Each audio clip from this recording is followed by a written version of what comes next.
sir, the band is formed. Take it, sir. Aye, aye, sir.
Please rise for the presentation of the colors and remain standing for our national anthem. March on the colors!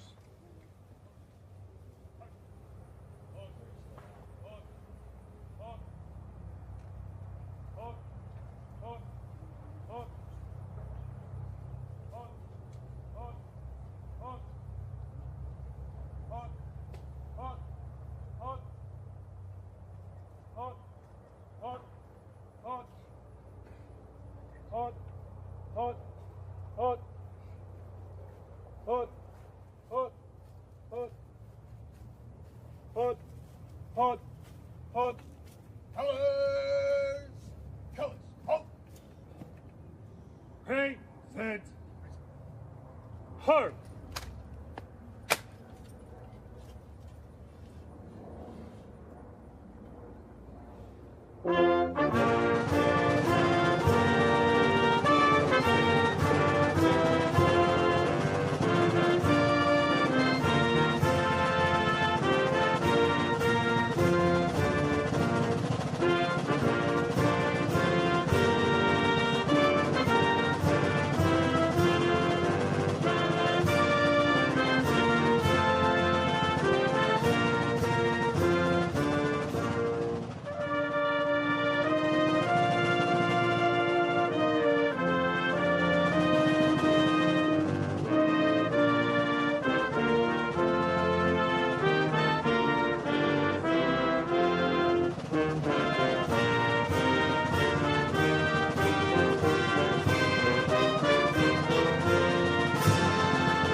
Harv!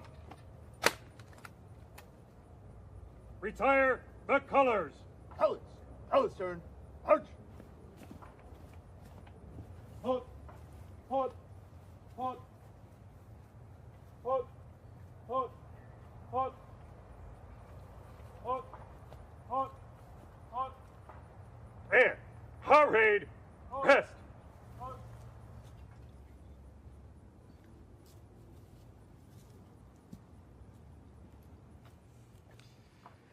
Please be seated. Please be seated.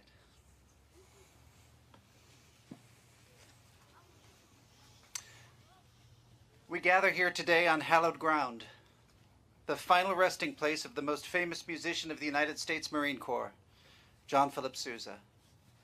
He died in Reading, Pennsylvania on Sunday, March the 6th, 1932, and was laid to rest here on the 10th of March, bringing to close an illustrious career that began as a Marine Corps apprentice musician and that ended as the internationally renowned March King. The United States Marine Band is here today to commemorate his life and his legacy. Welcome to all of you, and thank you for being here with us on this very important day. A very special welcome to all members of the Sousa family. If anyone here is a descendant of the Sousa family, would you please stand and be recognized?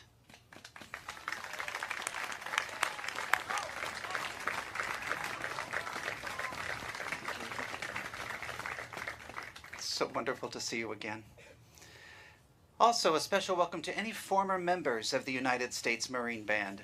Anybody here a former member? I met a couple of you earlier. Yes, Mark. Thank you very much for being here and sharing the day with us.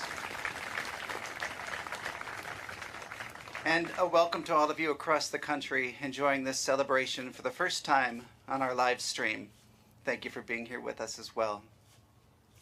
One more thank you before I begin, and that's a very special thank you to the Congressional Cemetery staff for their steadfast support of this important site and their care and maintenance of it throughout the course of the year, not just for today. Thank you, Congressional Cemetery staff.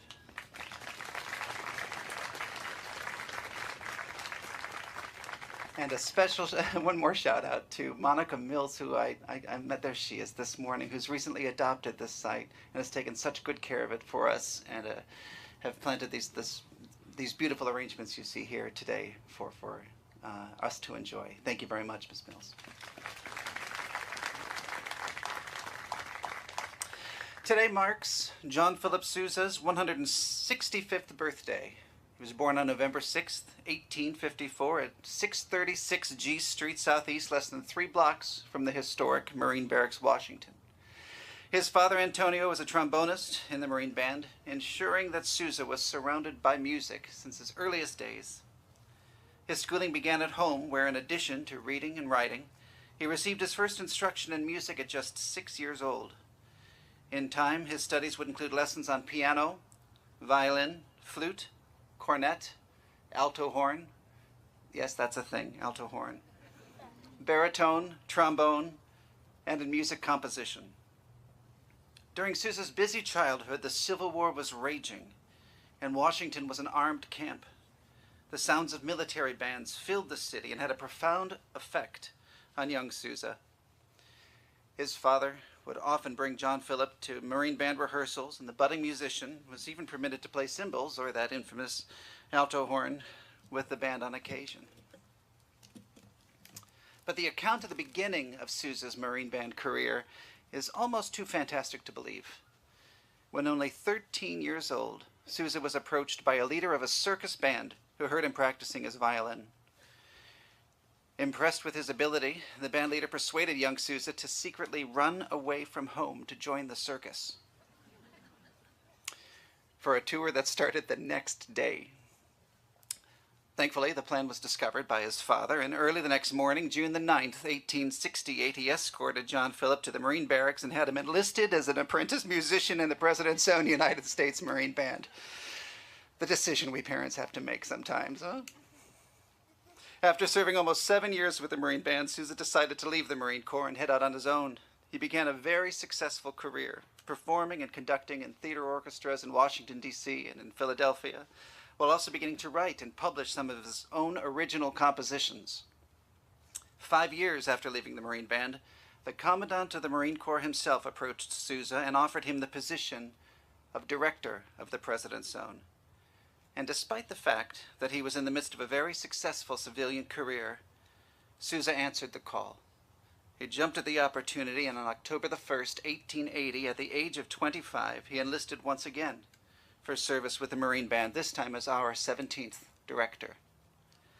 For the next 12 years, Sousa led the Marine Band and established it as the country's premier military band.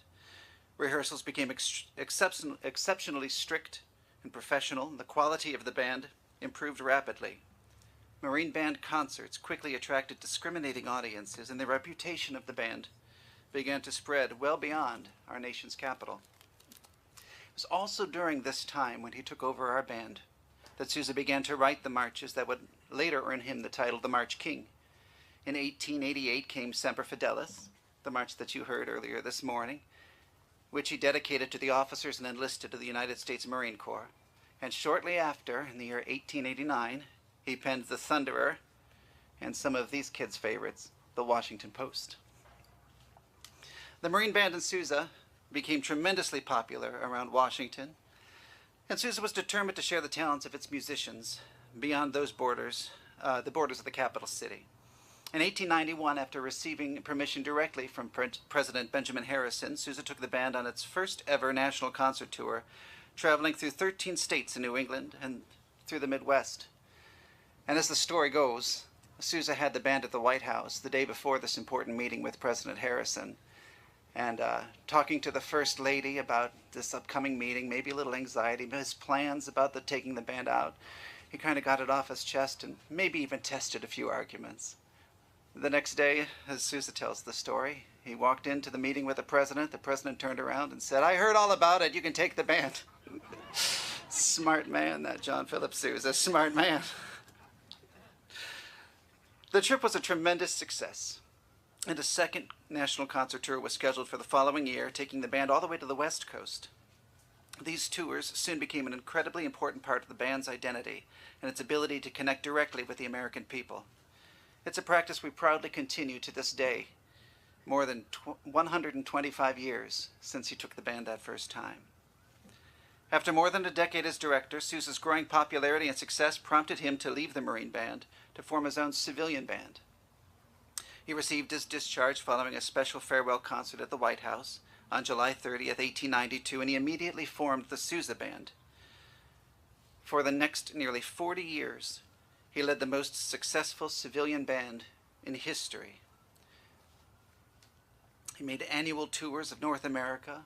He took the band on 4 European tours, and in 1910 and 1911, he did a monumental world tour. During his lifetime and beyond, Sousa had an immense impact on American culture. The most notable influence was the development of the concert bands. The repertoire, the instrumentation, and the quality of performance were all strongly affected by Mr. Sousa. Music education in America also received a huge boost by the success and popularity of Sousa and his bands. And towards the end of his life, he even served on a select committee codifying the exact melody of our newly adopted Star-Spangled Banner as the national anthem. These are notes we all proudly sing today. And that brings me to perhaps the greatest and most enduring influence of John Philip Sousa. He was an unabashed cheerleader of the American spirit. Freedom and liberty were constant themes in his music and in his writings. And although his life ended over 85 years ago, his music lives on and continues to inspire and stir American patriotism all across this nation and beyond. Today, on John Philip Sousa's birthday, the men and women of the United States Marine Band are once again honored to gather at his final resting place and lay a wreath in grateful recognition for all he gave to the Marine Band and to our nation. Following the wreath laying, we will celebrate his legacy by performing his most famous march, our national march, the Stars and Stripes Forever. And attention.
Concludes the ceremony. Marked up for me. Aye, aye, sir.